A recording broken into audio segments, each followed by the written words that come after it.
It is 4 o'clock, and so we are going to go ahead and get started. We have a hard stop at 4:50 p.m. My name is Tahara Vinson. I am with the search firm Hazard Young Attia and Associates. I will be reading questions that you all have provided us, and then we'll go ahead and let Mr. Ben Shuldiner get started. I am going to go ahead and let him introduce himself. Here you go. Good afternoon, everyone. It's fantastic. It's so wonderful to see all of you, to come out for such an important day. It's just an honor and privilege to be here. I'm sure you've read a bunch of stuff. I don't want to spend too much time with introductions. I really am curious about the questions and want to engage in the community. But just briefly, I was a teacher. I was a principal, I was a professor, I sat on the New York City School Board, I was president of ASCD, which is one of the largest education organizations in the country, and currently I'm the superintendent of Lansing, Michigan School District. I've spent my entire career in education. In fact, a little known fact, my name, Shuldiner, actually means school worker, Shuldiner, which is kind of amazing, and it definitely runs in our blood. My mom was an English teacher, my dad was a math teacher before he went into public housing. My grandmother was a nursery school director for many years in the Bronx, and my grandfather ran an education rehabilitation center in New York. So, all I've really done in my entire life and career is education. I really, really love it, and I just would be so honored and privileged to be here to serve JCPS. I appreciate that many people are asking two things, so I'll preempt some of those questions. One is, why here? Right? I appreciate that, right? I'm from Brooklyn, I've been in Michigan. The reason is that my fiance, and yes, Mom, I'm finally getting married after dating her for almost 10 years, is she actually won the Muhammad Ali Humanitarian Award 10 years ago and was a Daughters of Greatness in 2019. And then we actually came to Louisville during COVID. She designed a coat that turns into a sleeping bag for people experiencing homelessness. And so we actually distributed it around the city and spent a lot of time here. And so we both love this place. We love it, love it, love it. And, again, I really wasn't looking. I had just done a search. I was tired. I loved Lansing. I was coming home. And then my phone rings and they say, Ben, what do you know about JCPS? And I said, you mean Louisville? And they're like, yeah. I said, actually, Veronica and I love this place. And they said, well, you've got about a day. Do you want us to put your hat in the ring? And I said, absolutely. So this is a place that I want to call home. Veronica wants to call home. And then the second one you might be asking, again, just trying to preempt some of the questions, is, Lansing's pretty small comparatively, right? 10,000 kids versus 100,000 kids. And that's a fair critique. I'd say two things. One, I sat on the New York City School Board, which is 10 times larger here and 100 times larger than Lansing. It's 1 million kids, and I was certainly a principal in that system and ran the leadership department for the university that trained all of that. But the other thing I would say is that, Lansing is the capital city, and so it kind of punches above its weight, even though it has 10,000 kids and about 120,000 people. Because it's the capital city, we have a lot of media, we do a lot of, there's a lot of focus on it, and so I appreciate the bright lights and big city of a place like this, but please rest assured that Lansing, because it's a capital city, we do a lot of that work as well, and so I don't want you to feel that, the size differential between 10,000 and 100,000 would be too great. So with that, I just am ready for the questions. I look forward to engaging with all of you, and I'll turn it over, I guess, to our, are you reading the questions? Or, do you want a mic? How does this work? Great. All right. Good evening, everyone. I want to say thank you for coming out tonight. The first question we have is, what are the top priorities for improving JCPS, and explain why you chose those? Sure. So, look, at the crux of the matter for a school district, it's student achievement.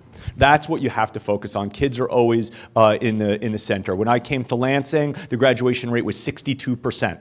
It's now 88%. We raised it by 26 points. How did we do that? We focused on student achievement, but we also co-created those goals. The community wanted to raise the graduation rate. That's what we're going to do. So here, I would say my priorities are student achievement. My priorities are also teacher engagement, because there is a large turnover right now. It's also hard. There's vacancies. We've got to make sure that the teachers are being supported. But I'm not going to stand here and tell you I have all the answers. What I'm going to stand here and say is I work with people. I'm a Freirean. I don't know if you've ever read Pedagogy of the Oppressed. The idea is that we co-construct meaning together. So I think that the priority is, of course, academic success for our children. It's also community relations. It's making sure people are happy and healthy in their schools, our adults, our children. Their community believes in our school district. But I'm some guy who just hopefully gets here, right? What I want to make sure of is that the community's goals are the ones that are being listened to too. But of course, as a superintendent, what do I care about?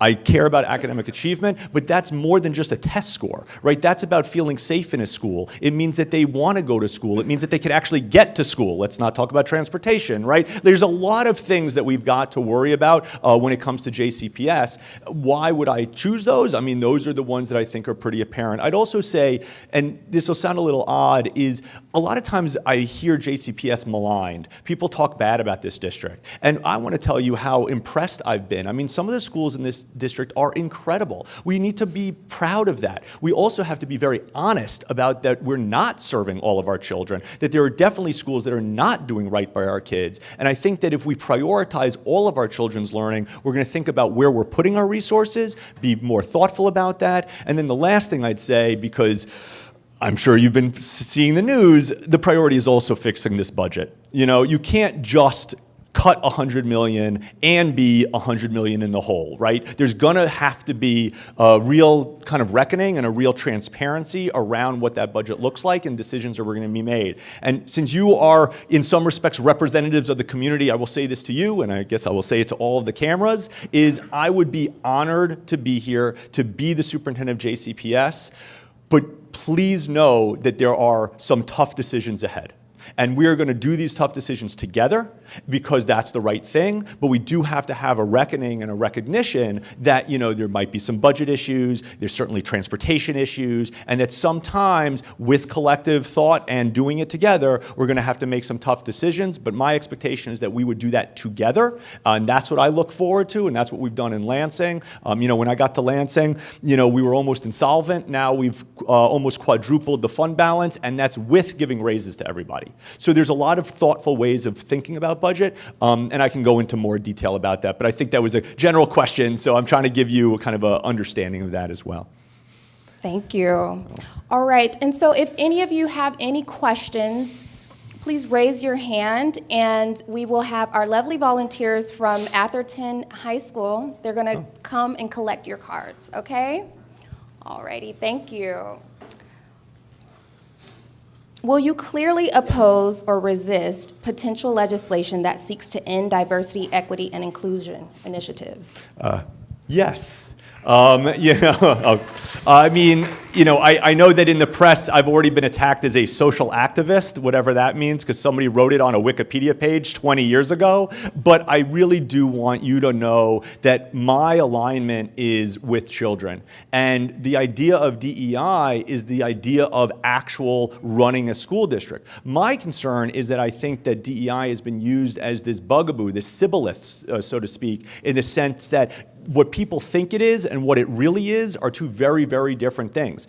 Anybody ever heard of special education? Well, that's inclusion, right? Like, that's actually the law, and it's something that I think we all believe in. And so we have to make sure as educators, and really as a lead educator within a school district, is that we're spending as much time making sure that the community understands that, so that they don't get kind of attacked by these other things like, oh my God, DEI is the worst thing in the world. What are you talking about? Equity is what we do. That's everything we do. We believe in kids maybe having an honors class, that's equity. We believe that a kid who's struggling maybe gets extra tutoring, that's equity, right? We have been somehow, a lot of times educators get pigeonholed and they don't defend or have a narrative to actually explain what's going on, and then that's why we get attacked. So yeah, of course I'm going to support DEI, and I have to give a lot of credit to JCPS. You had basically a DEI department way before it was cool, right? I mean, and that's really awesome. The fact that you've invested in it, you care about it, and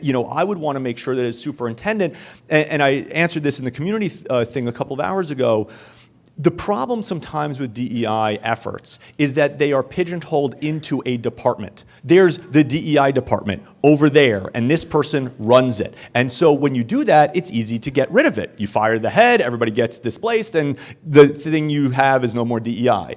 The key is to making it part of everything you do, so you actually can't just get rid of it. It's in how we grade, it's in how we hire, it's in how we run schools. And that's thoughtful, because then if there is something that comes from the federal government that says, you can't ever use the word diversity ever again, we go, all right, well, we're already doing it, and so that way you don't have to see it as the other, it is the work. And so I appreciate the question, and just also know that the idea of DEI is the idea of education. How do we serve all of our children in the ways that they need so that the outcomes are what we want?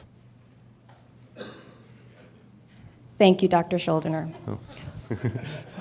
Why are you the best candidate for improving academic outcomes for marginalized students? And how do you specifically plan to improve academic outcomes for Black students and students of color? Sure. So I would like to believe that I'm the best candidate because I've done it. But when I say I, that's a misnomer. We have done it. When I got to Lansing, which has very similar demographics to JCPS, in fact, we have a much higher special ed population, a very similar racial breakdown, and also similar with ELL population. You had a 62% graduation rate. We now have an 88% graduation rate. But one of the things I'm really proud of is the dropout rate actually went down by 12 percentage points. It went from 17 to 5. Why do I talk about dropout? Because what tends to happen is not everybody's going to graduate in 4 years. I understand that. Most should, but if you don't, the question is, are they staying in the school? What was happening was kids were just dropping out because there wasn't love, there wasn't support, there wasn't an adult in their schools that said, we're going to take care of you even if you aren't going to do this on time. And the way we did that was by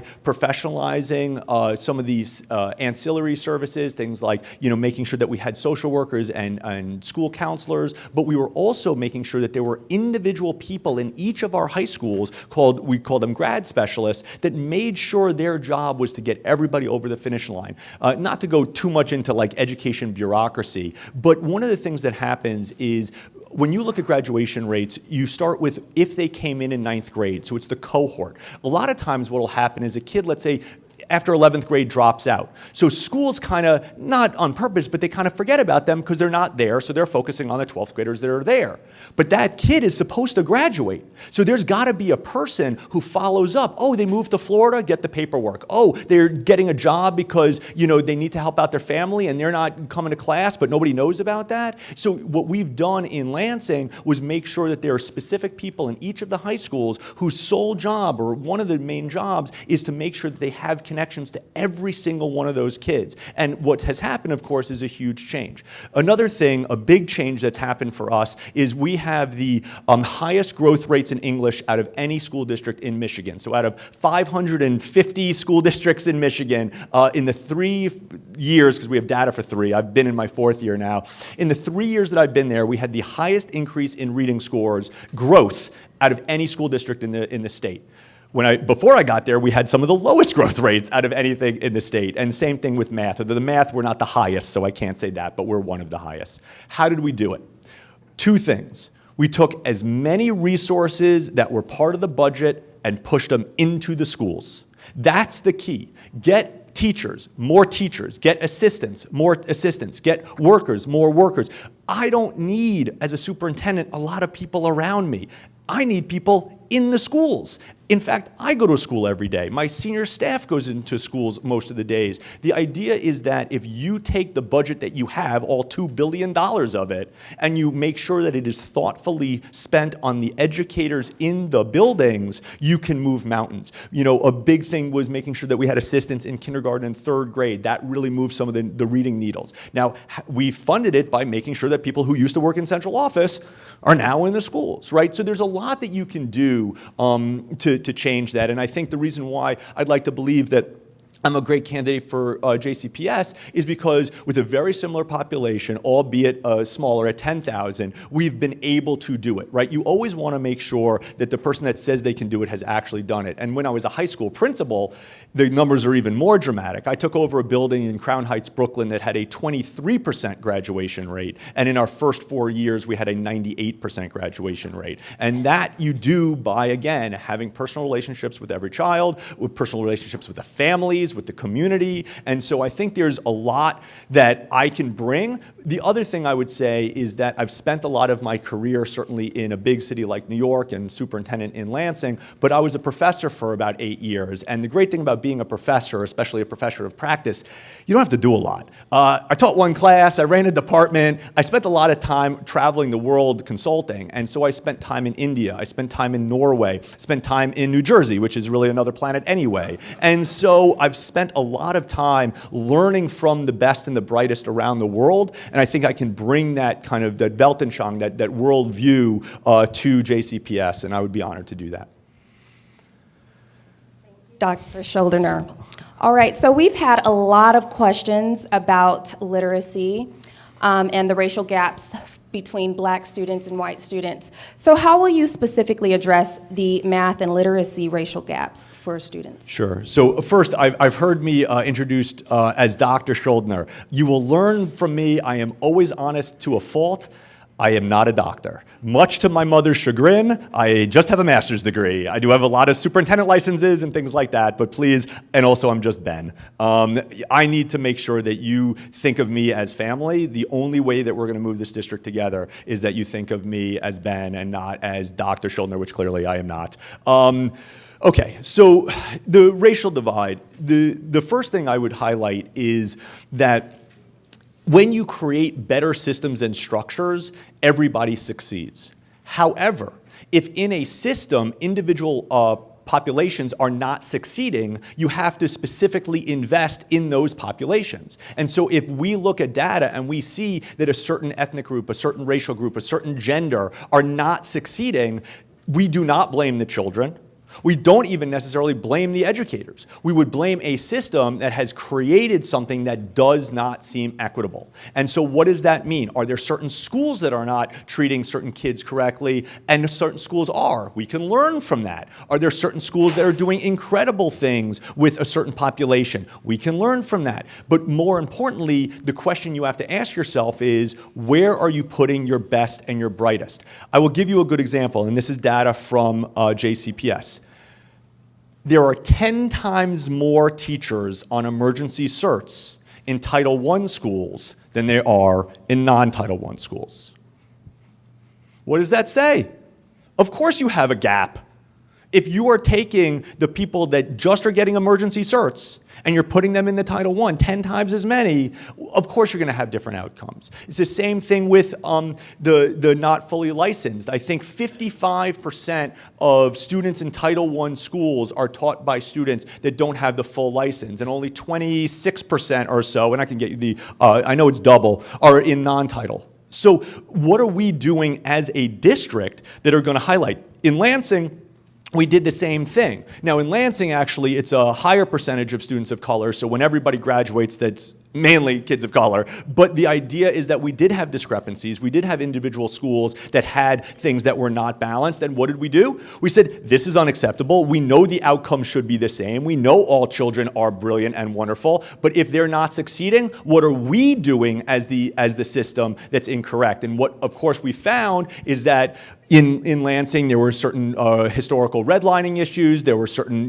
systemic racist constructs. We were breaking those down, breaking those down. I mean, one of the things that I was really proud of is that the district itself asked for an equity audit of ourselves. And what we found, of course, is that there were huge discrepancies, and mainly around things like discipline.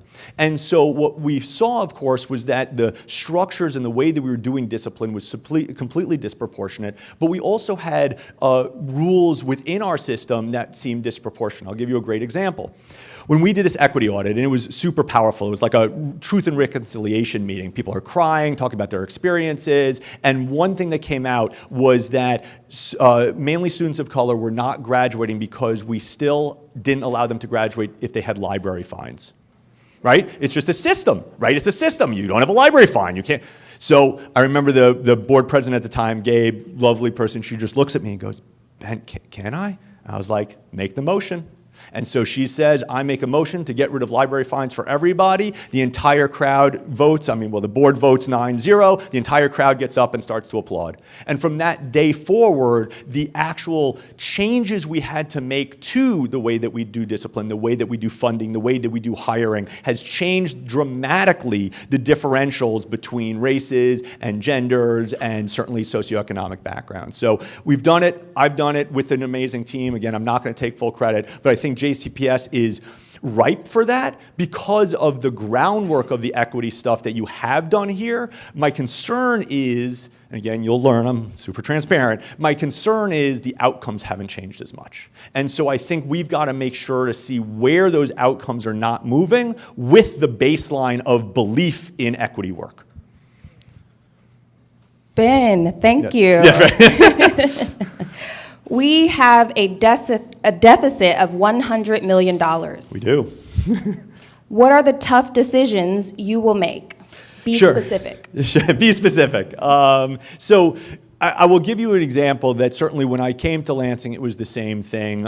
We were going to probably be insolvent in about 2 years. And there were a couple of things that right off the bat. One, there's a lot of redundancy.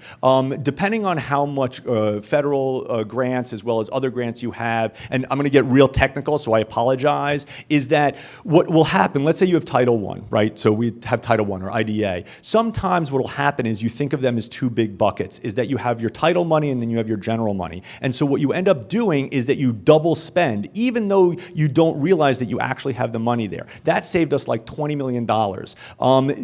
There's other things in terms of investments. When I go through this budget, because I've gone through this budget line item by line item, I'm concerned about some of the investments. If you have $100 million in the bank, where's the interest rates? Where's the money? We changed our interest working in Lansing, where now we went from basically earning nothing to now earning millions of dollars every year, just with safe investments with things like commercial paper and T-bonds and things like that. The other thing is that we're going to have a real conversation about, is everybody in Central necessary? What's the ROI? We also have to want to make sure of is what's the ROI for everybody in the schools that maybe aren't classroom teachers, right? Now, I believe that anybody who wants to work in JCPS should. I think that's awesome, right? If they care about kids and they're talented and they're going to move forward, sure. But in terms of the tough decisions, I think we're going to have to look at, I hate to say this now because you would want to make sure that the community is in support, but one thing to highlight is your small elementary schools, so schools below 300 kids, spend about $18,000 a kid. Your larger elementary schools with about 600 or more kids, spend about $11,000 a kid. Now, that's not because they're getting, unicorns and pools. It's because the economy of scale of an elementary school of 300 is so drastically different than an economy of scale of 600. Now, I, of course, wouldn't want to make it so that schools that are succeeding are getting hurt, but the question that you would ask yourself is, can we think about those kinds of structures that will actually make a difference? So I will tell you that there is some low-hanging fruit in JCPS from the budget kind of dive that I've done, but this is a conversation I would certainly want to have with the board, with the community writ large. But I think there's ways of thinking about, as I said, grant funded versus general funded. I think there's things that we can look at in terms of school size. I really applaud that you've been moving to lowering class sizes. I think that's great, but that's of course super expensive. So we want to make sure that it's targeted so that it actually has a ROI, right? The thing that happens sometimes, and this is a $2 billion budget, is that you spend money on things you think work, but they don't actually work. And so, yeah, we do a lot of gut reaction in education, right? And so I think the more that we are thoughtful and systemic around looking at the ROI, the better we will be. But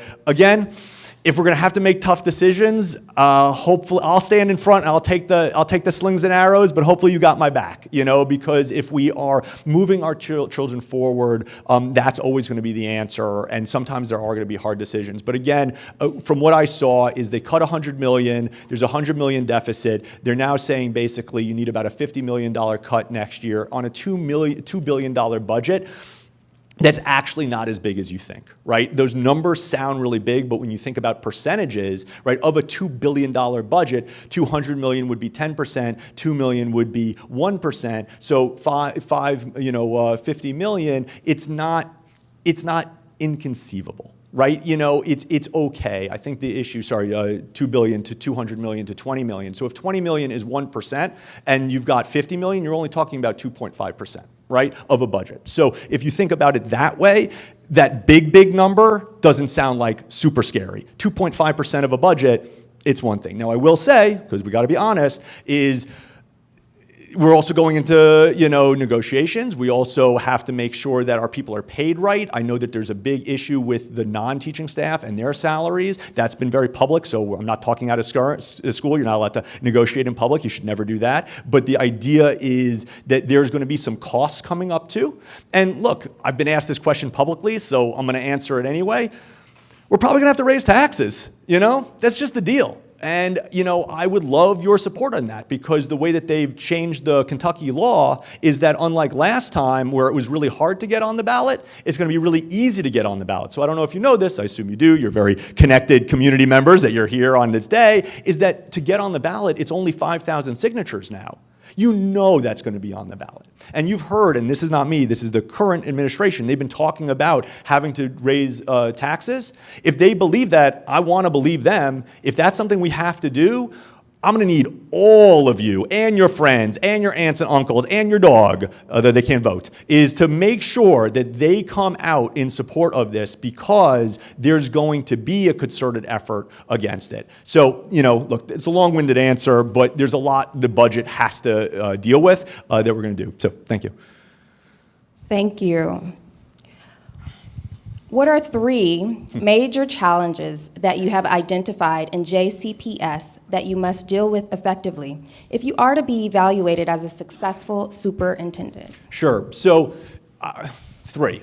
We'll start with the big one that I shared with the board. Is of the 10 lowest performing elementary schools, of the 10 lowest performing middle schools, and the 10 lowest performing high schools, according to the Kentucky Department of Education, 5 of the elementary schools are here, 6 of the middle schools are here, and 6 of the high schools are here.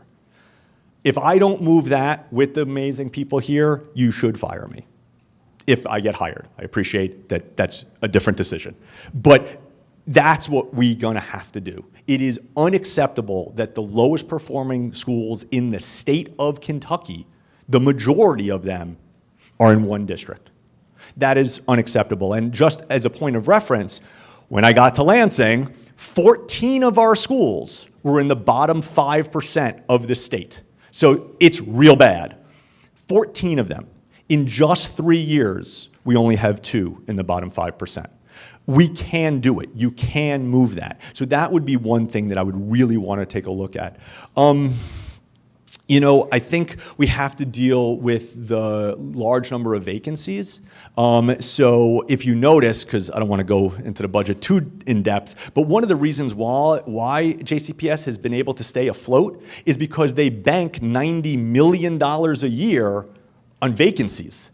Right? So they say we're going to hire a teacher, they put the name or they put the spot, and then when they don't fill it, they get that as a savings. And they've budgeted $90 million for that.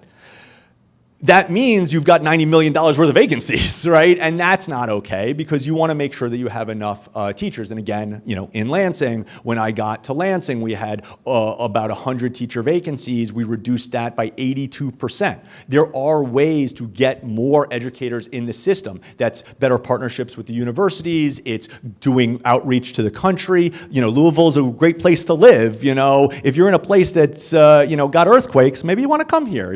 So there's a lot of great things that you can do with partnerships, but also what we have found to be really, really helpful is there's a lot of programs to take folks that are, let's say, assistants or other jobs in the district that are not teachers and help them get their teaching licenses, help them get support, and move them into the classroom. That's really been powerful too. And then the third thing in terms of, and again, we're not just talking about the academics, but, I would say that when I look at the survey data and when I look at the teacher turnover rate, I'm worried that there is and this was in the posting, so I'm not using these words myself, a toxic workplace culture. That was in the actual posting for this job, or the survey data. That's got to change. Let me tell you something, it's a hard job, super hard job. Being a teacher, being a superintendent, being a principal, being a bus driver, those are hard jobs. And so if we can't fix the culture of people wanting to work here and being positive here, the game's over anyway. So, I think the number is like 23.5% of teacher turnover. That's way too high. And so we've got to address that as well. So look, I could go on and on and on, but let's just say those are the three. I won't say that those have to be the top, but they're super important. Thank you.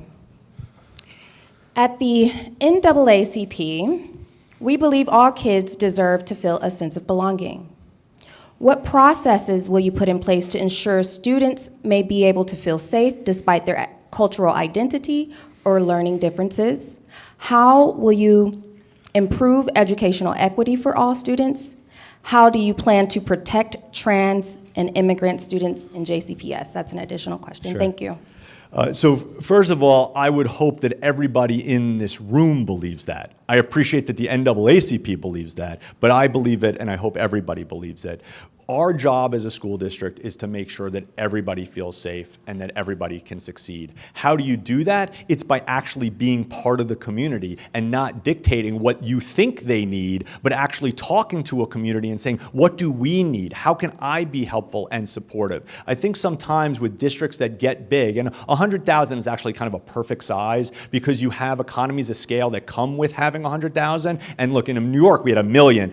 That might be a little big, but 100,000 actually really works. But sometimes you can lose the voice of the community and you don't know what actually the kids want, the faculty want, the families, the community wants. And so look, I love the fact that the NAACP is so protective and so caring about this district. And I'm gonna point out, they called for the firing of the superintendent last year. That says to me, there was a disconnect, right? I mean, the head of the NAACP in Lansing, Harold and I are friends. We talk all the time. If there isn't that relationship, then the game's over anyway. And so I think that what I would want to make sure of is, as superintendent, is that the NAACP and all of our, communities, partners feel like they are as part of the district as possible. The door is open. What we're going to do to support kids is ask them what they need. The last thing I want to do is give somebody that I think what they need without them being what they need. But we have to also address,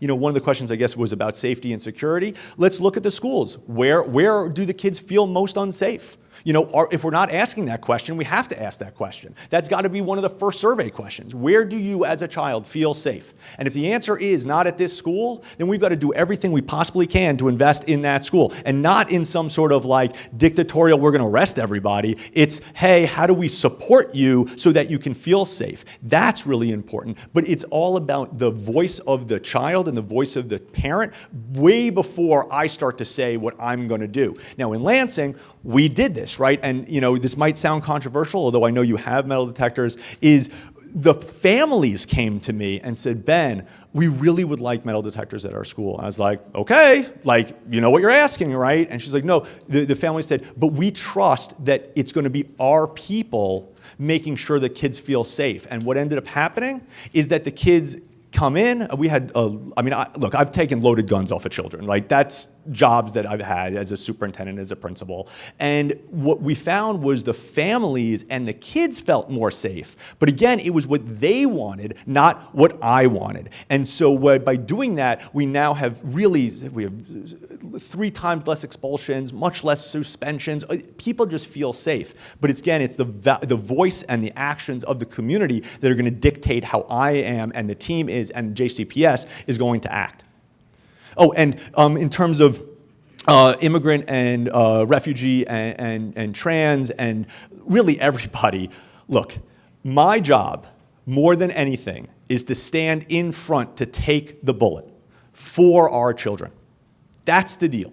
My job is to stand there in front to make sure that everybody feels protected. Now, I hope you all stand behind me, maybe even to the side of me, but the idea is I, as a superintendent, have to be in front. And so in Lansing, you might not know this, it's actually one of the centers of refugees in America. In the middle 2000 teens, we actually took 1% of all the nation's refugees. And so what we were finding was that the students weren't necessarily feeling comfortable when they walked into like a big comprehensive high school. So we actually created something called the Newcomer Center that was a special program just for kids who were coming from other countries, mainly refugees, but also immigrants, to come and get support and love and learn how to use a locker and Google Chromebooks and things like that, because you could imagine high school is already pretty scary. Imagine if you've been in Syria for the last 12 years of your life and you've been hiding under a desk for a while because bombs are going off, and you walk in and they're like, all right, go to room 302, Mrs. Williams, your English teacher. Right? How about, hey, it's so nice to meet you. Let me show you how to use lockers. Let me show you our ID system. Let me show you how the lunchroom works. We can practice this. We can make sure that you feel comfortable. Oh, you want to pray 5 times a day? We'll make sure that we have things set up for you. It's not going to be seen as out of touch with our community. We're going to support you. And those kinds of things have been dramatic in terms of getting our, especially our refugee kids. And in terms of trans or LGBTQ or anything like that, again, all children need to feel safe. They need to feel loved. They need to feel supported. And I will say that whoever the child is, we've got to make sure that as a community, and certainly me as a superintendent, we are going to stand up to protect them. And I would want to make sure that our policies are there, our boards are there, that our community is there, because they deserve our love. All of our children deserve our love. Thank you. All right. Do you support the Academies of Louisville High School CTE program? Will you continue putting focus and funding towards continuing and improving this program? Sure. The answer again is yes, right? I love these yes/no questions. I am a huge fan of CTE. So one of the things we did in Lansing, I know it's a common refrain, is actually we created Lansing Tech, a 4-year comprehensive voc tech school, but based on high academics and hands-on learning. So I guess I have a little bit of time. We'll do a little history, right? Talk about systemic racism and classism. There was a big move to kind of create things like CTE to put other kids in schools that didn't necessarily be thought of by power structures to be college ready or college access. So historically, the problem with CTE is it was used as a way to kind of take kids, especially kids of color and especially impoverished kids, out of the kind of college track where, you know, the rich folks got to be. That was a problem. And that's why you saw a big move towards more like comprehensive high schools. The problem is, A, plumbers make a lot of money, electricians make a lot of money, and kids really like learning with using their hands. And so there is a understanding that actually CTE is really good, but you have to make sure you're doing it in a thoughtful, kind of not structurally racist way. And so what we did in Lansing, which I love, is we actually created a 4-year comprehensive high school that's based on 4 tracks. One is medical science, one is computer science, one is culinary, and the other one is building trades. And so the kids, even in their first year, they're getting their OSHA, they're getting their hand washing, they can start working in restaurants, all this kind of stuff. But the important piece is that you tie the hands-on learning with academics. So I liked math. Not everybody likes math. Imagine if your geometry class was, instead of a teacher going, X, Y, hypotenuse. Your math class was, you got to build a house. Go use math. That makes it real. That makes it hands-on. And so what we're able to do with Lansing Tech is actually making sure that the high academics, geometry, calculus, right? I mean, calculus was invented by Newton to figure out physics. Calculus is actually really interesting if you understand it. It helps you build things. It helps you understand space. But sometimes we're just making math kind of boring, and that's not okay. Same thing with science and writing and stuff like that. So, of course, I love the academies. I think what you've done with that work is tremendous. I appreciate the community support. I know a lot of businesses and chamber and people like that have been supportive of it. I mean, the easy answer is yes. The more difficult answer is yes, and how can we expand it? Right? Keep academics high, but how do you get more kids engaged in hands-on learning so that they feel like they're doing something and, heaven forbid, graduate with possibly a credential to go into the workforce or in college and the workforce, which is awesome as well. Thank you. We have just about 10 minutes left. How will you build relationships with the legislators in Frankfort, particularly those who are interested in breaking JCPS up into multiple districts? I can't believe that wasn't the first question, right? So look, here's the deal. I have worked with folks on both sides of the aisle. Michigan is a very purple state. Certainly New York, not as much. But what I believe is that everybody, Democrat, Republican, want children to succeed. I really believe that. And some people are maybe strident about their beliefs, but the idea that we maybe haven't made the right argument or sat down enough to say, actually, JCPS can be the greatest urban school district in the country. We need to work together. One of the first things I'm going to do is try to meet all the people that have said whatever they've said about closing down the districts or breaking up the districts and say, well, why do you think that? What's going on with that? I mean, because let's be honest, school takeovers, district takeovers have never worked. Nobody wants that on their hands. So the issue is, what do you think is going to be solved by doing that? How can I, as superintendent with team, and I would bring kids, and I would bring parents, and I would bring teachers up and talk to them and say, look, we are going to give you a huge benefit of doubt. We're going to be so positive about this. Hey, senator who wants to break up the district, I know you want to do that because you believe it's right for children. So explain to me how you think that is. Because I think, as the educator, that actually the right thing is to invest more in the 100,000 kids in this amazing district that has so much talent and so much latent potential. What do you think? Because, yeah, I know the history, right? It's not just the new guy that's being called a social activist from some Wikipedia page from 20 years ago. What's happening is JCPS is being attacked for years. And I think a lot of that is because of, they believe that it is not succeeding, right? That's what they've said. It's not succeeding. So let's talk about metrics. Well, what does success look like? You want to compare us to another district? Great. Yeah, you don't want the 5 out of the 10 lowest performing elementary schools to be in JCPS? I got it. So if I can get it to 2, are we good? If I can get it to 1, are we good? Right? Making sure that you can put it back on them to say, I get you. You care about children. I know you do.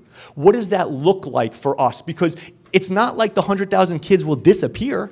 They'll just be under somebody else's, control or reign. I mean, it's not control, support, love. But the idea is that you want to make sure that you are treating a person who might be across the aisle with the same dignity and respect that you would treat yourself, and believe and give them every opportunity to be positive about it. Now, if they're just like, I hate you all, forget it, I'll say, thanks so much, I'm gonna drive home now. But I wanna always, and I've found this working with people on all sides of the aisle, is that they really are quite thoughtful. It's just that their experience is not your experience, right? If you lived in Eastern Kentucky, I am not sure that your understanding of, the school system of JCPS is the same as ours. Yes, you've come to Louisville and you've gone on the Bourbon Tour and you've gone downtown, but have you spent time in our schools? Have you seen Manual? Have you seen Male? Have you seen Atherton? Have you been in those schools? You do that with me, I think your story is going to be a little bit different than if you're just reading news articles about, the failure of JCPS. Righty. So what is your plan, or what ideas and proven solutions do you have to address the chronic absenteeism or truancy crisis? Yeah, so again, in Lansing, you can all do the refrain with me, is that we've raised the attendance rate by 13 points, and we've lowered the chronic absentee rate by 32 points. How did we do that? We made sure that we did what we could to get to where the children were. We also then made it easy to come back. A lot of times, imagine you're a 15-year-old kid and you've dropped out. You've been out for a year. You might not feel comfortable coming back to school. It's just weird. You feel you're the older one. Maybe now you're 18 and you're going to be back in freshman with a bunch of 14-year-old kids. So we've made sure that we have reached out to families, reached out to kids, say, hey, we've got a new alternative program called Lansing Learning Hub. It's really cool. You can come to this school and there's teachers, but there's also guidance staff and there's social workers, and you can work online and in person, and we give you coffee and you have beanbag chairs, and you don't have to be in 1,000 kid high school or a 2,000 kid high school because you might not feel really Really? Oh, and we'll give you a Metro card or a CATA card, our public bus system, so you can not only come to this school, but you can go to your job and you can do stuff at, really? Oh, okay. And then kids start coming, and then families start to see that. The other thing that we've done is really, really support families when it comes to the reasons why sometimes little kids don't come to school. It pains me to say this, but sometimes kids don't come to school because they don't have clean clothes. And they feel ashamed. Families feel ashamed. So we've actually put washing machines and dryers in almost all of our elementary schools. We've opened it up. We have food. We have clothing. We say to the family, hey, what's going on? How can we get you to come to school? And if you have that relationship, and I've been in those rooms, and look at me, Ben, they start crying, and they say, we don't have X. I was like, no problem, we got you. What do you mean? Well, we got a washer dryer. Don't worry about it. You don't have to go to the laundromat. We got you. Okay, what time? Well, we could do it after school so you don't feel ashamed. Okay, no problem. We'll bring you over. And then the kid's there for a week, 2 weeks, 3 weeks, and then they start to feel loved and supported. And so that kind of chronic absentee rate happens because, and again, the definition of chronic absentee is usually 18 school days on a 180 calendar because it's a 10% differential. So 18 days, that's usually not because they got the sniffles. It's something else going on. And if you have personal relationships with those families, now look, as a superintendent of 100,000 children, I am not going to have personal relationships with all of them. But I would expect the principals could, or that one teacher could, or that social worker could. And as long as you set up the structure so that those folks can have that relationship and be able to give them the resources, you will see a dramatic change from, I think the chronic absentee rate here is 38.1%. You can really drop that down to probably in the mid-20s in about a year just by fixing some of those. And then, getting it lower than that can tend to be difficult for a lot of other reasons that have nothing to do with school structures. It's just the idea of taking time off for certain things. But there's a lot you can do. There's a lot of low-hanging fruit, and I think within a year or two, you could see some changes if you kind of invest that way, whoever the superintendent is. Thank you. We have about 2.5 minutes left. So, great. How do you plan to approach the education bureaucracy, make better decisions quicker, more efficiently, and with better outcomes? And I want to attach this one. Sure. When you make a decision that will have an impact on this district, who do you turn to for advice? Great. So, first of all, it's not going to be like me, right? That's not how you run a district. It's got to be a we. Now, it also depends on what the questions are. If I'm going to be making or being asked to make questions on the behalf of families, I'm going to ask families. If I'm going to have questions about teaching and learning, I'm going to ask the teachers. If there's a question about leadership, I'm going to ask the principals. If there's a question, and I'm sure there's going to be a million on transportation, I'm going to want to bring in the transportation department. I mean, one of the things that was so let's just call it disconcerting, was that in the analysis about the transportation issue, was that one of the glaring issues was that the transportation department wasn't actually in some of those meetings. That just doesn't make any sense to me. Now, again, no shade. I think that the people of JCPS are awesome. I think that, Marty has done a tremendous job. That's not shade to him. It's shade to structure. How in the world could you have a meeting about transportation without the transportation department, right? So what I would say to that question is I'm going to want to bring in all of the people who hit that topic in a very thoughtful way, including parents, students, teachers, the community, right? So it really depends. So I guess one more question. You're standing up. You want one more, or I can filibuster for at least 30 seconds, but it's we are just right out of time. Sounds good. Thank you so much, Ben, for coming out. We appreciate you.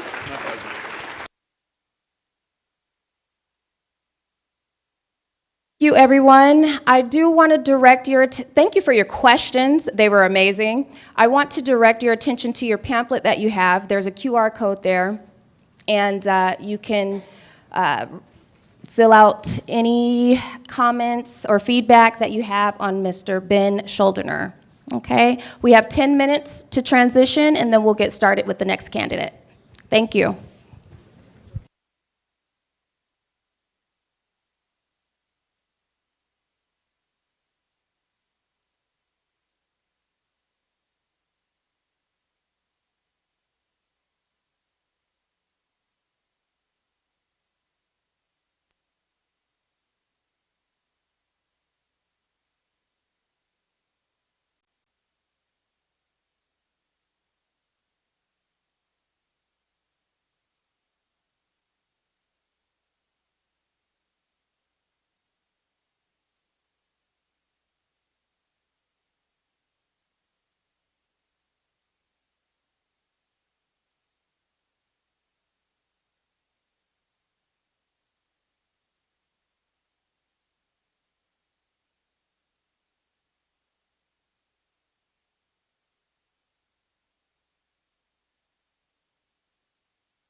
Good evening, everyone. Can you begin to take your seats, everyone? Good evening, good evening.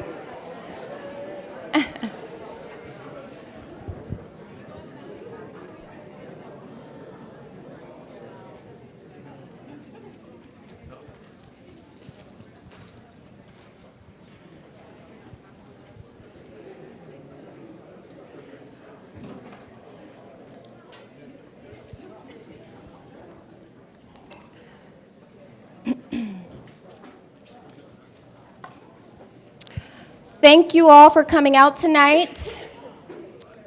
My name is Tahara Vinson. I am with Hazard Young Atia and Associates, the search firm. Tonight we have Brian Yearwood. Sure. Thank you. Thank you. Thank you. Thank you for allowing me to be here. This has been, I call it, an exciting time for me here in Louisville. Who am I? I started teaching several years ago in science. My record was that I was a part of the tennis team at Texas Tech. I am from originally Trinidad and Tobago. My parents are educators. I left with a tennis racket and a dream. And actually, I'm from the small island of Tobago where there were no public courts. We had to go to the hotel to play, and we'd get kicked off by the security because we had paying guests, so we'd go back. But my brother and I were passionate about tennis, and we entered tournaments and started winning. As a matter of fact, at age 12, there's a family that came to see us in Tobago.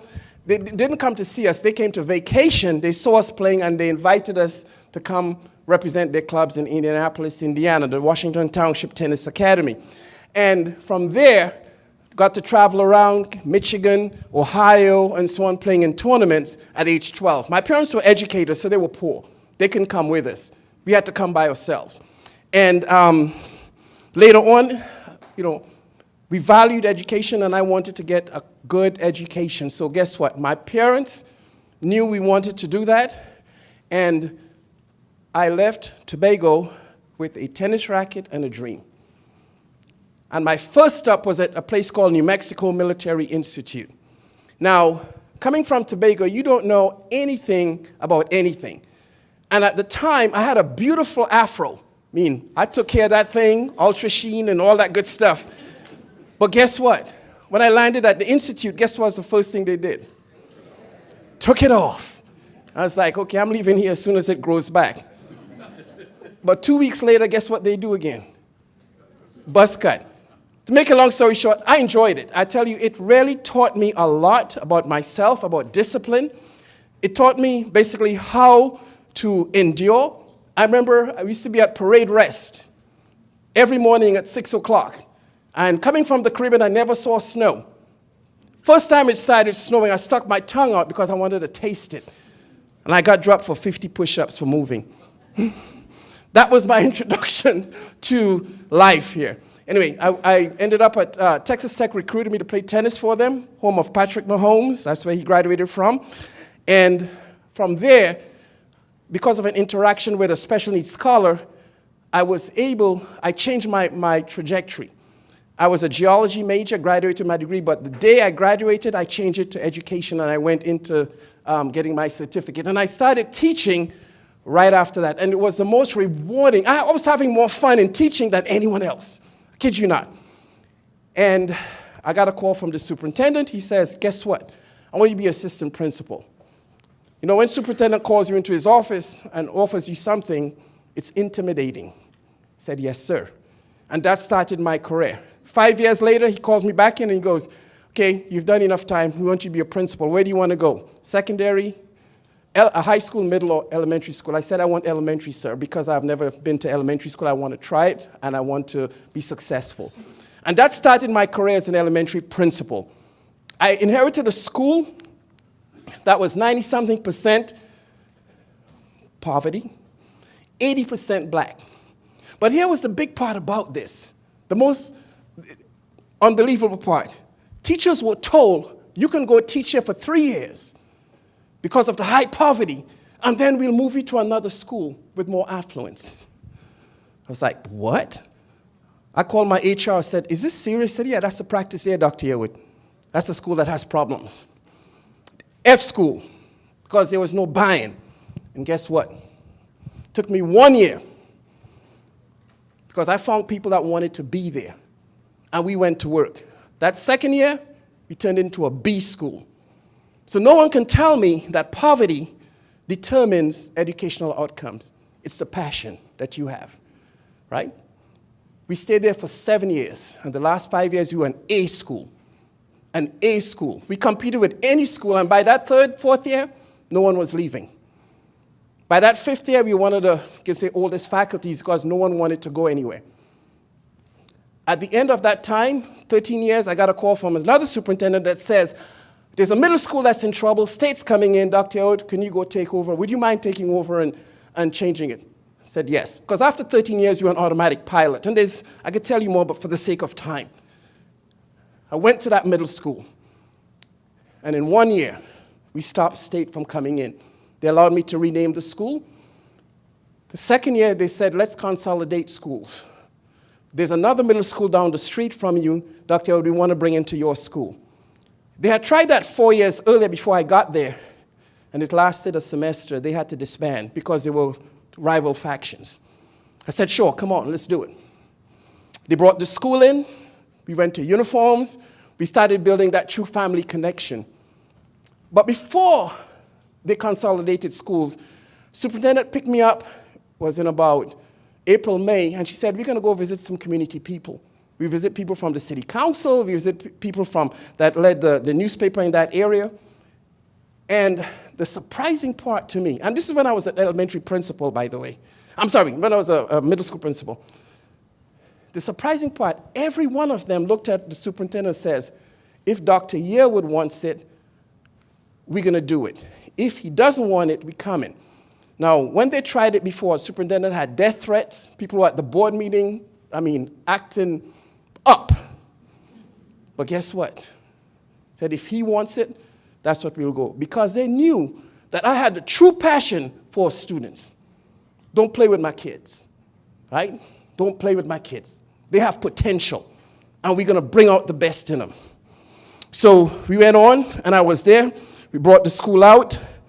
Then I got a call from a superintendent that says, I want you to become my assistant superintendent for academics, because I heard, I know the work you've done. And this is me as a principal. You know what I said? No, sir, I'm good. He called back again. No, sir, I'm good. The third time, he was smart. He sweetened the deal. I would have been a fool to turn it down.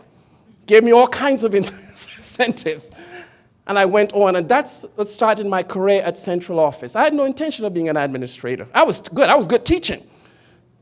As a matter of fact, I taught for 20-something years at the Texas Tech in a high school program, physics and chemistry. Because I love teaching, I love education, I love watching the light bulbs go on.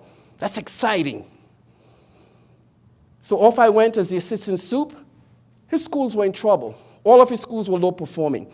It took me, by the second year, all of them were out because of the systems I put in place. He left, I left, and I went to a place called Wharton, Texas. I went there in July. There was a big storm that happened. I was homeless. Me and my wife were homeless for almost like a month. Couldn't go home. And my wife says, we have to leave here. We can't stay here because, and you know, when the boss speaks, you listen. Right at that time, another superintendent got his first assignment in a place called Maynard, Texas. And he called me up. He says, Brian, I want you to come be my assistant sup for academics. I said, yes, sir. Perfect timing. And off I went. When I walked into that school district, y'all, I'm serious. Every federal agency was in there investigating stuff. FBI, IRS, Texas Rangers. I'm like, what did I walk into? Apathy. Poor results. F-rated district. But I went to work. So it was him, the superintendent, me, the assistant sup for academics. It took me 2 years because the first year I went in, and I learned. I went in a little too hard. Why? Because I wanted to make change because I saw what was happening. But because of lack of trust by the staff, because they didn't feel that they were valued. So I had to spend time building that up. I had to spend time letting my teachers know, hey, we need you, man. By year number 2, we were a D district. By year number 3, 4, B district. So we took our district from an F to a B in that time. And at that time, I asked him, I said, okay, I think I want to be a superintendent now. I think I've learned enough and I want to be a superintendent. He said, okay. So I went on and I started applying for superintendency and I landed in a place called Columbia, Missouri. This is where I last came from. Walked into that district and their accreditation scores were 70. This was a year after COVID, 21. So during that time, you couldn't change anything, to be honest with you. You just were in survival mode because people didn't want to come to school. We got people in there, we had masks, all sorts of things. Our score was a 70. You start, when you get a 69, you start losing your accreditation. So that was the first year it was a wash. The second year I started putting some things in place, 70.1. That third year, which ended last November, 86.5. The most improved school in the state of Missouri. Top 10% because of the systemic things that we had put in place. Board changed. New board, because when you're pushing the envelope and you're moving people's cheese, not everyone's happy with you. Said, we want to go a different direction. Let's have an amicable separation. Said, no problem. Because my intent was, if you don't want me here doing this good work, I'll go somewhere else and I'll improve a school district. I'll make a school district #1 in the state. Because I know what I'm doing. And I've done it. I have the receipts to show you what I've done. And so I applied. And what I saw here in JCPS definitely appealed to my skill set. So here I am, ready to work, roll up my sleeves, and get this moving to be #1. Okay. Thank you, Dr. Yearwood. So tonight, we will be asking the same questions that we did in the previous session. Can I say one thing real quick? Certainly. Y'all, I can't be successful unless I have a supporter. So my beautiful wife is at the back, sitting there quietly. Wave, honey. Okay, in support of me, thank you for being here. All right? Giving me the confidence. Thank you. Okay. What are the top priorities for improving JCPS, and explain why you chose those? Okay. We have to look at our academics, first of all. Very, very important. When we look at our state scores, we are 10, 15, 20% below our state average. That's unacceptable. We have to make the state average our floor, not our ceiling. We have to make that our floor, not our ceiling. And we have to get there by first looking at data and data analytics. We have to start looking at how do we build up the confidence in our teachers by putting tools in their tool belt to be successful. Because I promise you, no teacher wants to be unsuccessful. No principal wants to have an unsuccessful school. But we must give them the ingredients necessary to be successful. So our professional development is key. We have to train on things like data disaggregation. And I promise you, not everyone understands data disaggregation. My biggest epiphany came as a principal when I had a 7th grade math teacher tell me, Dr. Yearwood, I don't know how to break data down. 7th grade math teacher. So not everyone fully understands that. In addition to that, understanding standards. The state gives us standards we must teach. The standards are embedded in our curriculum. And I heard from our teachers, we don't know how to break the standards down, Dr. Yearwood. We don't know the verbs. We don't know when it says create, how to develop lesson plans and so on, because I do believe in autonomy at the campus level. So we went to training. We had a robust professional development plan, second to none, approved by the teachers because they had input in the process. As a matter of fact, when we were finished with our professional development, we did pre and post. We surveyed them on what they wanted.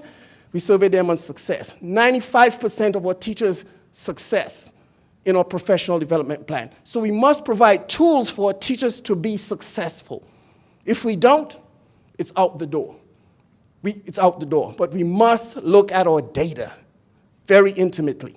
And we must have buy-in. We must communicate with our parents and our community about the real. My old district, when I got there, they knew how to hide the data and put smoke screens up for the public. to say we're doing okay. No, we're not going to do that. We're going to keep it real. But then we're going to talk about the good, the bad, and the ugly, but we're going to talk about how are we going to get better with our data. It's not going to be just, here it is. It's going to be, this is how we're going to get JCPS to rise. How are we going to monitor that? And it'll be transparent, because one thing that I am a firm believer in is transparency and the truth. And my parents and community must know exactly what is happening in our schools. I used to have my schools, after we did our assessments, our local assessments, they would have a parent night where they got to talk to their parents about their data and talk about things that they can do to get better. Very important. So I'll stop there because of time. I can go on and on, but I'll stop there because of time. Thank you, Dr. Yearwood. Will you clearly oppose or resist potential legislation that seeks to end diversity, equity, and inclusion initiatives? And how will you specifically address the math and literacy racial gaps for Black students? I'll start with DEI. Oh, I'm moving too much, y'all. I'm hyper. Okay, I'll try. I should sit down. No, it's okay. All right. When we start looking at diversity, equity, and inclusion, I want you to think about that for a minute. We have 97,000 students coming to our school district. Education is not a one-size-fits-all. It's not. We must have diversity because each child comes with a unique personality, a learning style, ability. How can we address all that if we move diversity out and say, this is how we're going to teach everyone? You can't. You have to be able to take students where they are and grow them. And you can't do that if you don't have a diversity lens, if you don't have equitable practices within your school district. Then there'll be the haves and the have-nots, and that's not happening. That's one. The second, as we deal with the legislatures, I will be in Frankfurt. I can be still, okay. I'll be in Frankfurt, and we'll get to know each other quite well, because I'll be talking to them about rationale, about their body of research. I'll be talking about why is it important for us to be subjected to this breakup because of our data when you're telling us the mechanisms that we need to be successful are going to be disrupted. So there'll be some, and I'll be honest, I've had experience with that. In my first month in Columbia, legislator, he needs to be fired. This is coming from a legislator, front page news. He needs to be fired. He's bringing CRT in. My beautiful wife was unpacking boxes and asked me, hey, do I need to stop, repack? I said, no, honey, we good. And that same legislator now, if I call him, he's on speed dial, he will tell you, I'll write Dr. Yearwood a letter of recommendation. Because guess what? He understood that we have to make sure that our students have a quality education with high expectations, with individualized learning, with growth goals that each one should be setting and must reach. But they have to be made to understand why it's important. And I'll be helping to educate them. And I'll be there. And we'll have each other on speed dial. Because without diversity, perspectives, without equity, we're going to fall apart. It's not going to work anywhere because every student is different. Thank you. We have a deficit of $100 million. What are the tough decisions you will make? Be specific. Yes. The first thing that I'm going to do is look at our audit.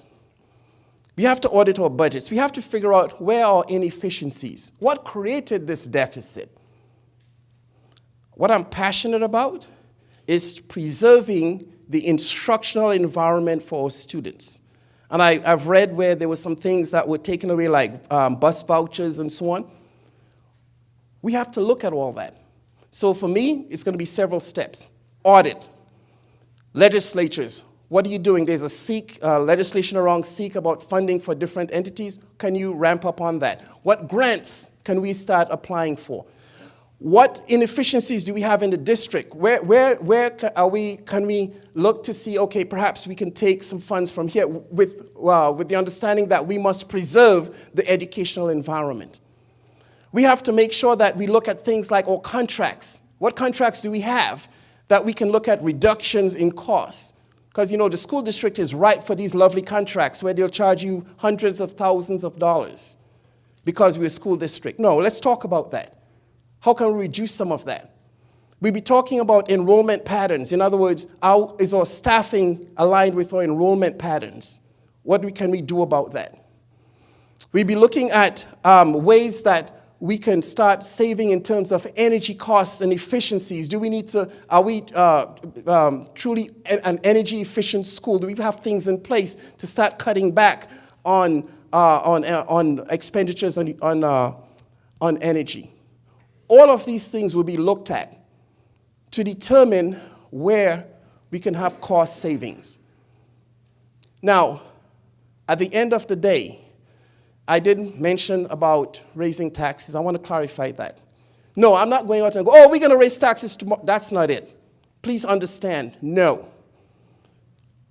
We will study this as a community. We will have a financial committee consisting of community members, parents, hopefully board members, and so on, that will sit back and study what are the best options that we can move forward with. In my past district, we had a financial committee, and what I started is streaming. So every financial committee meeting was streamed so public can see and hear and be able to talk to us and make suggestions. I did the same thing with a facilities committee. We started streaming that. Because we must hear from our constituents. We must hear from the community. We must hear from you. What do you think is best? And you must hear from us where we are. And together, we come up with a solution. Not, this is what we're going to do. Together, it has to be truly collaborative with true buy-in before we start moving forward with any initiatives. That's very important to me. Transparency and collaboration is very key for that budget deficit. Thank you. What are 3 major challenges that you have identified in JCPS that you must deal with effectively if you are to be evaluated as a successful superintendent? Academics. Our number one purpose as a school entity, as an educational entity, is the success of our students. That is priority number 1. Are our students being successful here in JCPS? Because our parents send us their best. And I know that students come to us with a variety of, with I call it positive intent. Some are excited to be in school, but also we know that some come to us with perhaps not, excellent intent. But we have to educate all. We have to find ways to reach and teach every student in our school district. We can't pick and choose. And so we have to put mechanisms in place to ensure that every child has a quality education. Academics. We have to make sure that our teachers feel safe. We have to make sure that our teachers feel supported in our school district in that educational process. We must make sure that every student feels valued here in JCPS. We have to make sure that parents are heard and there are mechanisms for parents to be heard here in JCPS. Very, very important. Next is our budget. Because you start losing funds, guess what? No money, no salary, no teachers, no school. Simple. So we will have to take a look at that very, very seriously. And last thing, I'm going to end with this, I promise. Transportation. We have to make sure that our students are able to get to school, because if they're not in seat, that's problematic. The research that I've done shows that if a child doesn't have regular attendance in school, they're 3 times likely to not be successful. So we have to make sure that we get our students to be in seat and stay in seat in our schools. Thank you. I'm sorry. Thank you, Dr. Yearwood. At the NAACP, We believe all kids deserve to feel a sense of belonging. What processes will you put in place to ensure students may be able to feel safe despite their cultural identity or learning differences? Yes. How Absolutely. will you improve educational equity for all students? And one more question here. How do you plan to protect trans and immigrant students in JCPS? The JCPS, I call JCPS 1. Doesn't matter if you're trans, doesn't matter your nationality. As long as you enter JCPS, you're now in the JCPS family. And you have to be given and treated number one. I would look at things like culturally relevant teaching, making sure that our students from their varied background, is it time to go? From their varied backgrounds, that they feel a part of the school. You know, I don't know if you've been somewhere and you don't feel like they want you there or you don't feel a part of, just think of that feeling. And you tend not to want to go there. We have to make schools to where our students look forward to coming there. And we do that by making sure that we understand their cultural backgrounds and we start interjecting or bringing that into our teachings. One. Secondly, we must make sure that our parents are part of the process. Because the educational process is like a three-legged stool. It's school, it's our students, and our parents and community. And if one of those legs are broken, it's not going to happen. That's one.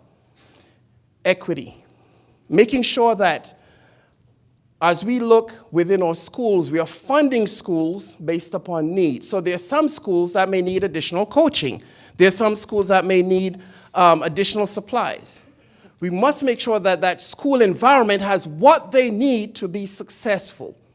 And we must be able to provide that. Can you repeat that question one more time? Or this another piece I'm missing?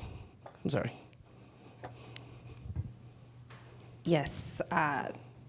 The last part of the question, I'll repeat the entire question, okay?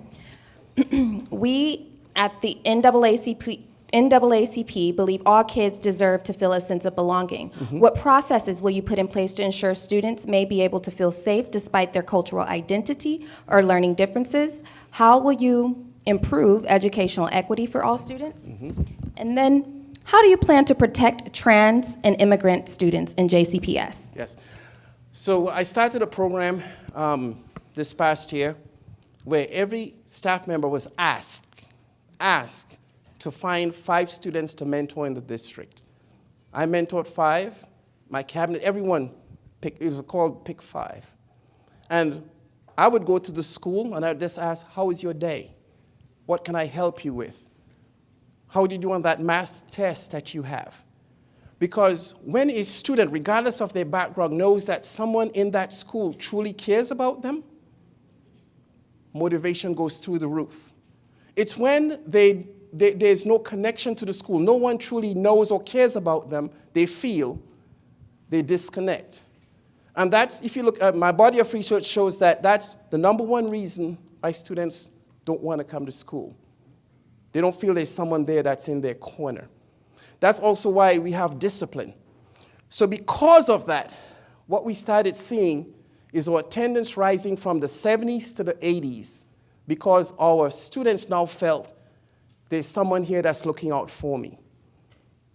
We saw our discipline drop 25% because they now felt there's someone here in my corner. Those are the things that I would be putting in place as we build upon equity, as we build upon strengthening bonds with our students. And don't forget, we must be connecting with parents as well. We must be letting parents know that we're here and we're here in their corner for their most precious child. We must have that communication.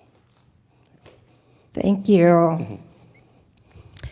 Do you support the Academies of Louisville High School CTE program? Will you continue putting focus and funding towards continuing and improving this program? Absolutely. I was blown away when I learned about the academies here. Over 170 businesses interacting with our schools and providing internships, apprenticeship programs for students. That is huge. That means that our students can learn about possibilities for them for the future as far as employment and as far as success is concerned. That means that our students have opportunity to gain some economic wealth, salaries, etc., as well as training to prepare them for a post-high school education. So absolutely, anytime we can connect with our businesses, that is like a diamond, and we must preserve that. Absolutely.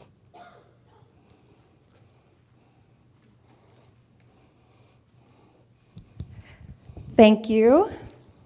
How will you build relationships with legislators in Frankfort, particularly those who are interested in breaking JCPS up into multiple districts? They'll be my best friend. I will be in Frankfort, knocking on the doors, talking, inviting to breakfast, lunch, whatever it takes, so that they can understand the great things happening here in JCPS. Because not everything, they may not fully understand the Blue Ribbon schools, the national awards that have been won here, the DuPont High School, and so on. They need to understand that JCPS has high quality, and there are great things happening within our schools. Yes, we do have opportunities. There are things that we do need to work on. But they need to understand that, again, we are building and we're getting stronger. And I'm going to ask for their support. I'm going to say to them, give us a little time together, and we will build academics. Because guess what? I'm an academic leader. And I shared earlier on, I have receipts to show that I can turn around schools, because you can turn around an elementary school, middle school, turn around districts, and take them to the highest level. That's what I'm good at. And I'll say, give me some time, and you'll see what happens. So yes, I will be in Frankfort knocking on doors, day one. Thank you. What is your plan, or what ideas and proven solutions do you have for combating chronic absenteeism or the truancy crisis? Yes. That's what I had to combat. We had over 30% absenteeism or truancies in my district. We were at 70s. Just like here, right now, that's where we are. But because of a couple of things. One, we started tracking truancies and absenteeism by schools. And we gave them a red, green, or yellow because we set goals for every school. The mentoring program, like I mentioned, the Pick 5 was also very critical in building those relationships. The incentives that our schools started putting in place and the competitions they started putting in place resulted in our attendance rising. This is something that I lived in my last district. To see 8, 9, 10% gains in attendance. Because ultimately, if our students aren't in seat, they're not going to perform academically. And to gain and to see the growth that we had in our academics is a direct correlation to our students being in seat, wanting to be in seat, and wanting to perform. So absolutely, I'll be looking at mentoring, I'll be looking at incentives, I'll be looking at what schools are doing individually and even by clusters to improve attendance, to make sure that our scholars are here, and looking at the barriers as well, because there are some students that may not have a way to get to school, may have attendance issues. We have to help navigate that because we want them in seat. You cannot teach a student if they're not sitting in school, in that seat. And I'll say this, I'll add this. Instructionally, when a student misses 1 day, it's actually 3 days. They miss the review, they miss the current, and they miss the future assignment, all in that one, because in the lesson cycle, that's what you're going to see. So it's a deterrent whenever a student misses school. We have to work on that. And we have to work on that collectively. What I've done as well, I've reached out to our community leaders, our community businesses to help incentivize that, so that they can provide certain incentives for students being in seat at school. So that will be, I had a clergy advisory committee. It was very important because they help carry the message to their congregations about being in seat. So it takes all of us working together to make that happen. Okay. Thank you, Dr. Yearwood. How do you plan to approach the education bureaucracy, make better decisions quicker, more efficiently, and with better outcomes? When you make a decision that will have an impact on the district, who do you turn to for advice? Okay, thank you. I don't believe in unilateral decisions. I believe in collaborative decisions. To transform a district requires a collective approach.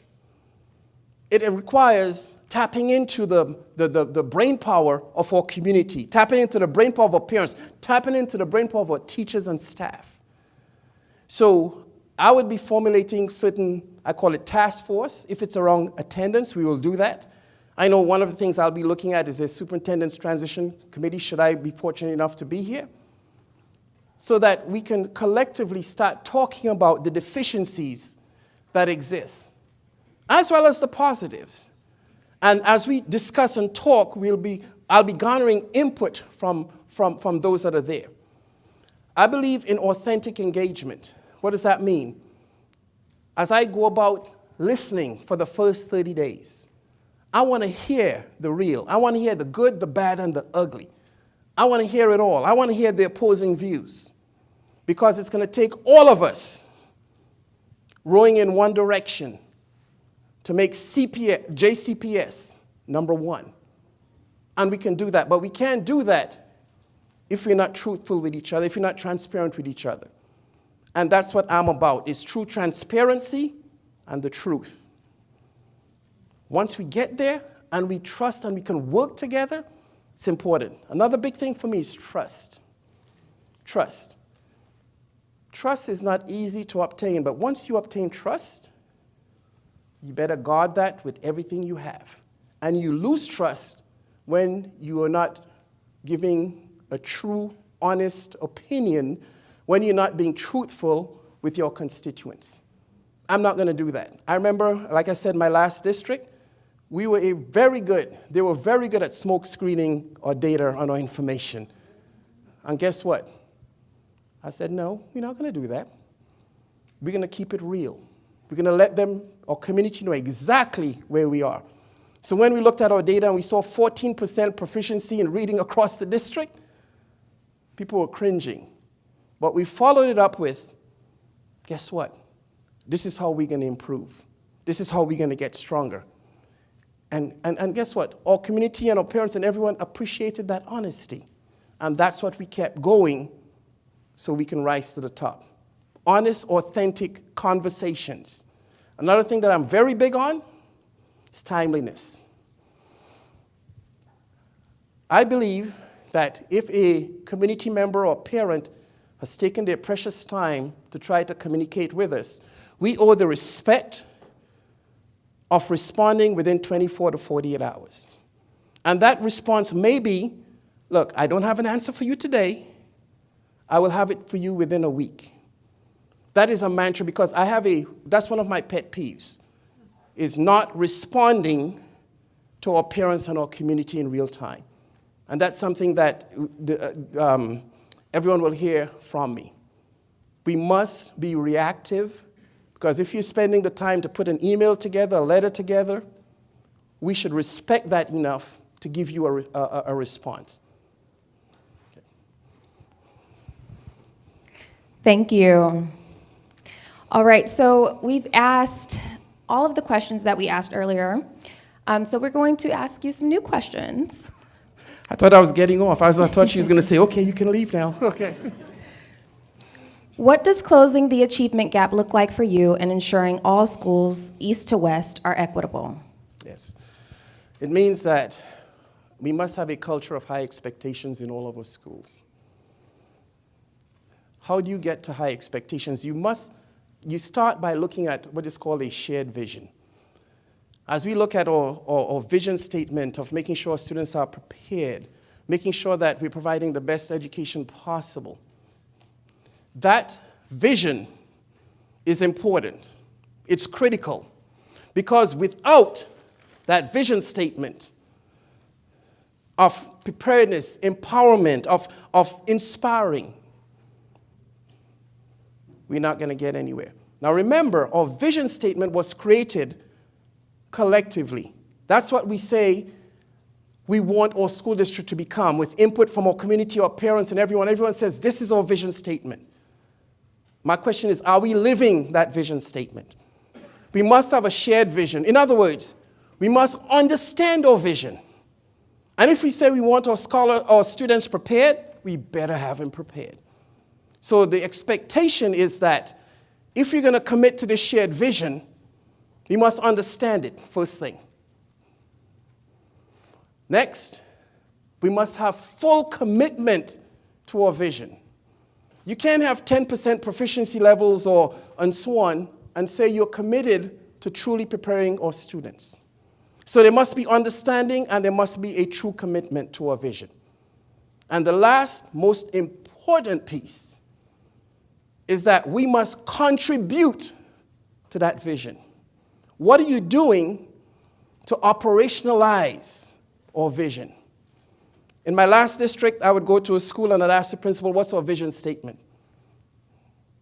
And guess what I would hear?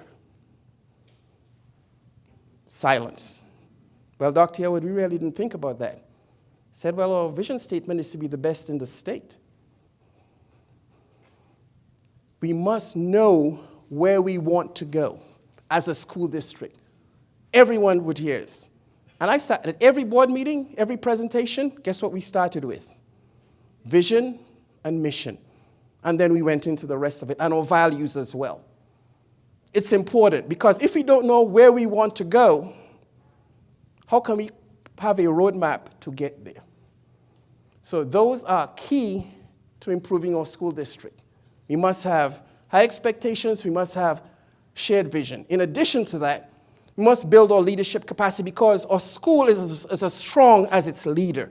So we must be able to coach our leaders and provide the tools for our leaders to lead their schools and their campuses. We must strengthen things like literacy and numeracy across the district.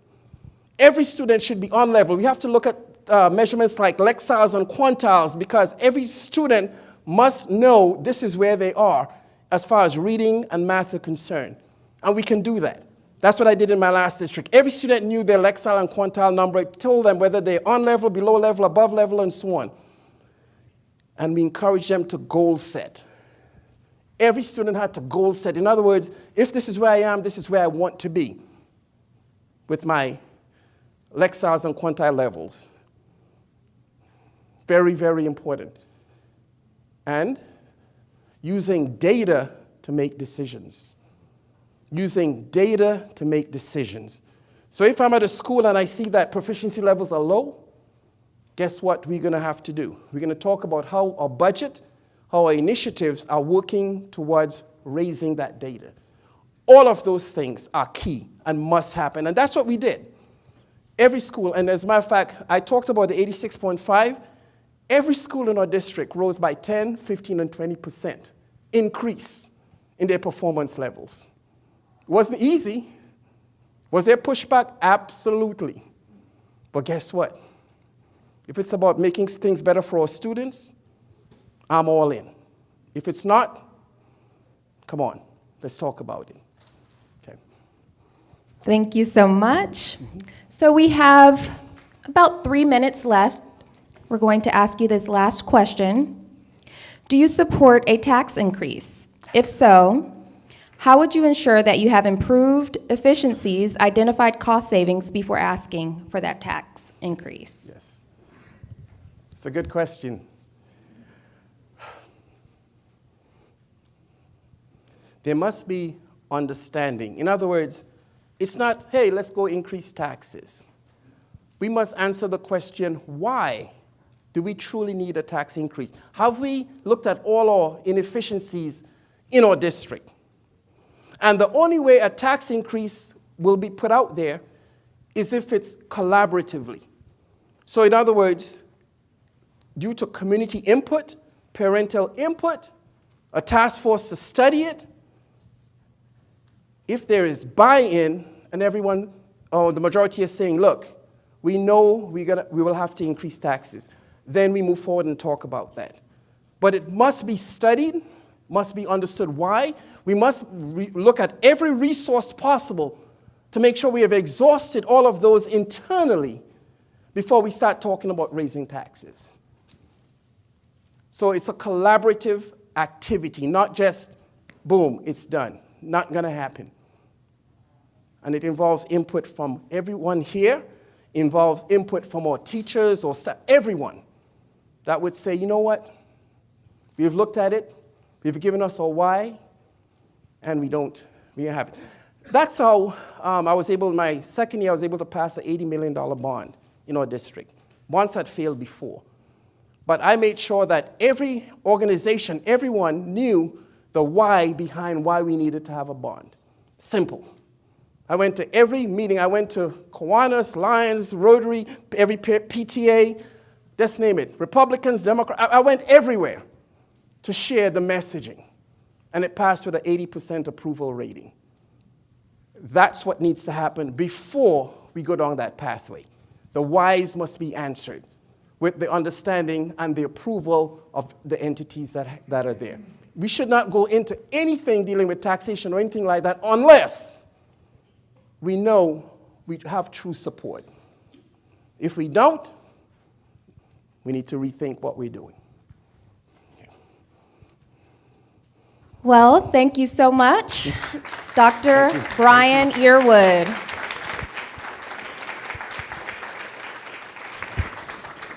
Thank you all for being here today. Thank you all for giving us your time. I'm going to stick around in case anyone needs to come up and ask any questions. I'm just going to stay here for a minute before we move on. Okay? Thank you. For coming out tonight. That concludes our community forum this evening. Thank you.